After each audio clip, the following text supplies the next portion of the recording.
Once upon a time, in a village at the foot of a mountain, lived a man with his wife and son. They were poor, but they were happy until one day a terrible misfortune struck them.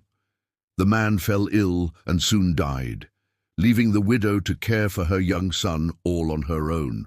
Now, life was hard, but she tried her best to make ends meet by weaving cloth during the day and telling stories to her son at night. One night, while she was weaving, her son fell asleep, and she continued to weave in silence. Suddenly, she heard a voice that said, "Why aren't you telling me a story, Mother?"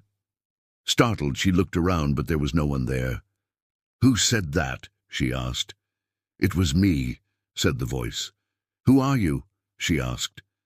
"I am your father," said the voice. "But how can you be my father?" "You're dead," she said. "I may be dead, but I still have a few things to say," he said. "What do you want to say?" she asked.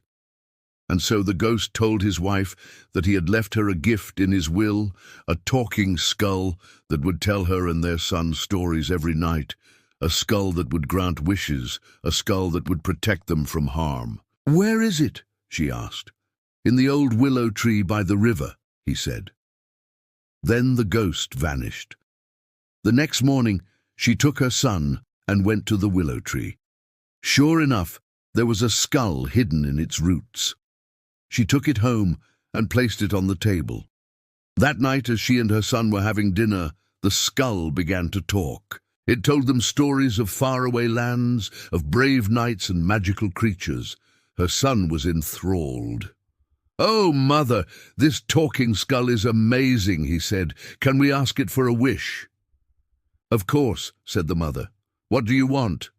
"I want to hear more stories," said the boy. But as the weeks passed, the boy grew bored of the stories. He wanted new toys, clothes, and food. And so he started to complain. "Oh, why won't you grant me a wish?" he would whine. The skull would sigh and say, "I'm sorry, but your father's will said I could only grant 3 wishes." "Well, then I want to be rich," the boy said, and with that the skull vanished. The next morning the boy ran to the willow tree and shouted, "Give me back my skull, you stupid tree."